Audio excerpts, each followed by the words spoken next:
Everyone, this is professor MH और आज के इस वीडियो में वी विल डिस्कस मई 2018 में क्वेश्चन नंबर 2 पूछा गया था computation of net tax liability 15 mark के लिए।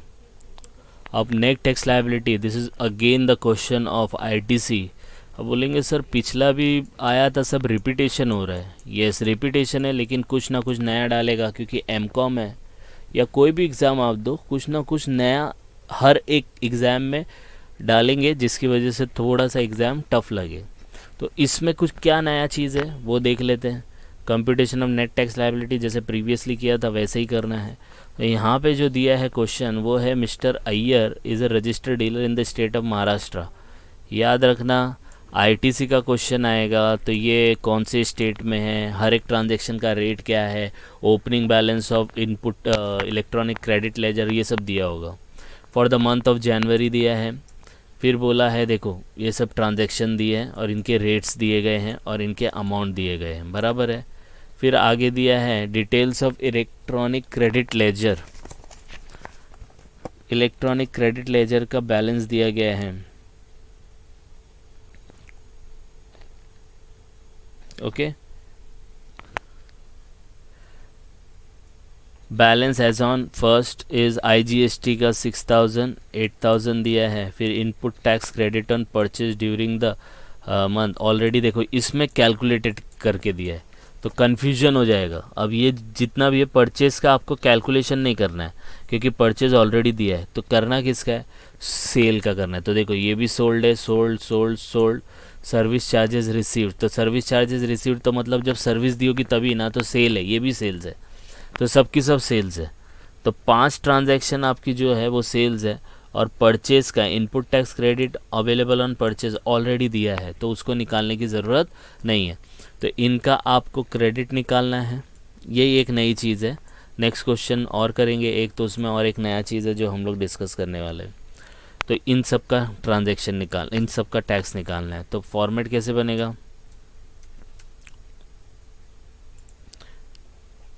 सबसे पहला आपको पार्टी का नाम लिखना है, ये लिख दिया। कौन से स्टेट में रजिस्टर्ड है वो लिख देने का, स्टेट ऑफ महाराष्ट्र, तो महाराष्ट्र लिख दिया। फिर क्या निकालने वाले ऑफ नेट टैक्स लायबिलिटी, तो for the month of January. और आपको पता है जब ये इस टाइप का क्वेश्चन आता है तो कितने कॉलम बनते हैं, 3 कॉलम बनते हैं, आईजीएसटी, सीजीएसटी, एसजीएसटी। अब परचेज का सेल्स के कितने ट्रांजैक्शन है, 5 है, तो 5 के हिसाब से 10 लाइन छूटेगी। मैंने बोला ना हर ट्रांजैक्शन पे आपको 2 करना है।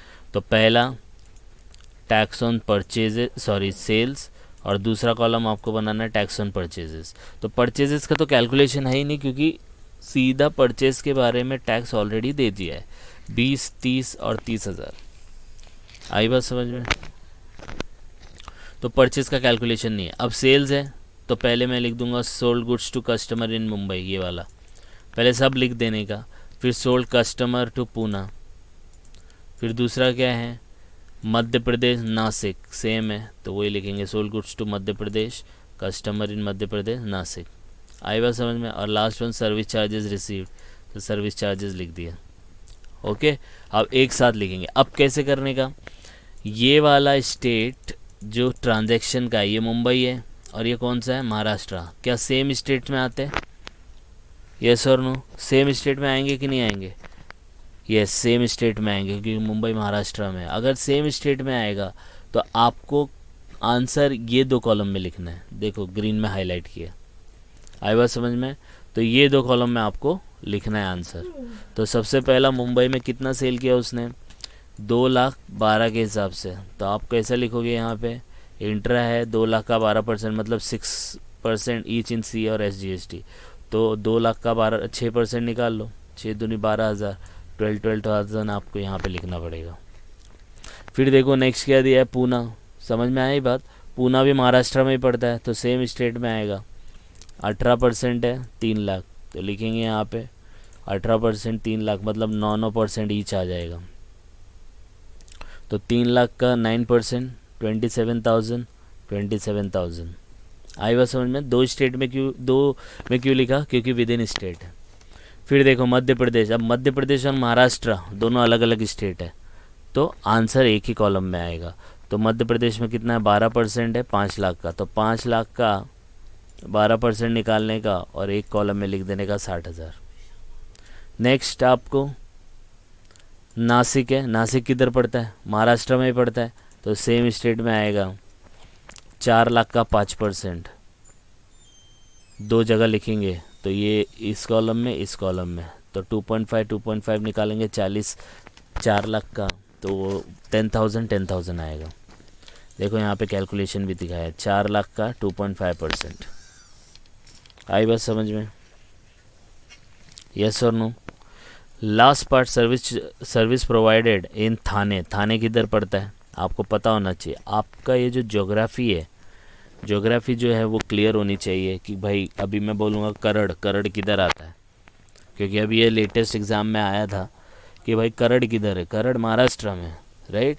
उज्जैन किधर है, उज्जैन मध्य प्रदेश में, ये सब आपको पता होना चाहिए। अदरवाइज एग्ज़ाम में अगर आया तो अगर आपको थोड़ा ये ज्योग्राफी एरिया के हिसाब से आपको डिटेल नहीं पता है तो प्रॉब्लम हो जाएगा। थाने महाराष्ट्र में सेम स्टेट में, तो 18% 7 लाख का मतलब 99% आएगा, तो 7 लाख का 99% दो कॉलम में लिख देने का। आई बात समझ में, तो 63,000, देखो 7 लाख का 9%। क्लियर है, बहुत सिंपल है, कुछ नहीं, सिर्फ कैलकुलेशन है। बस ये याद रखने का कौन से स्टेट में है, विद इन स्टेट है तो 2 बार लिखने का आधा आधा करके, और एक 2 स्टेट के बीच में तो एक कॉलम में आएगा, ठीक है। फिर इसके बाद क्या करने का, परचेज दिया है, तो परचेज में तो कुछ करना ही नहीं है, ऑलरेडी दिया है, for the month of purchase है 20 30 30, तो डायरेक्टली इधर आने का, input tax credit available on purchase of during the month 20 30 30, total कर लेने का इसका टोटल,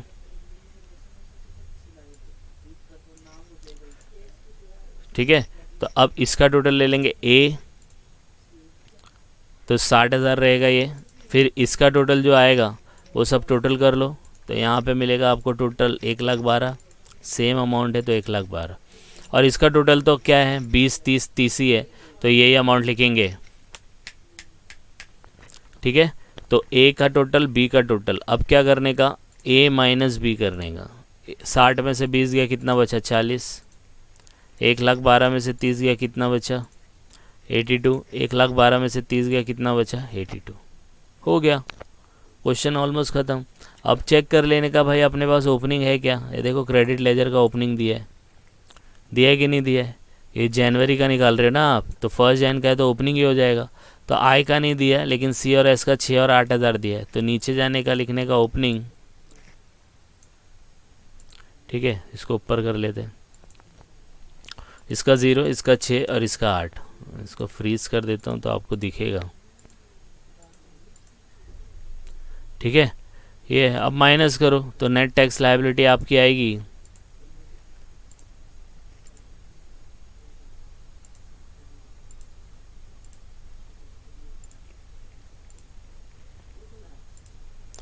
कितना आएगा, 40 में से 0 गया 40,000, 82 में से 6 गया 76, 82 में से 8 गया 74।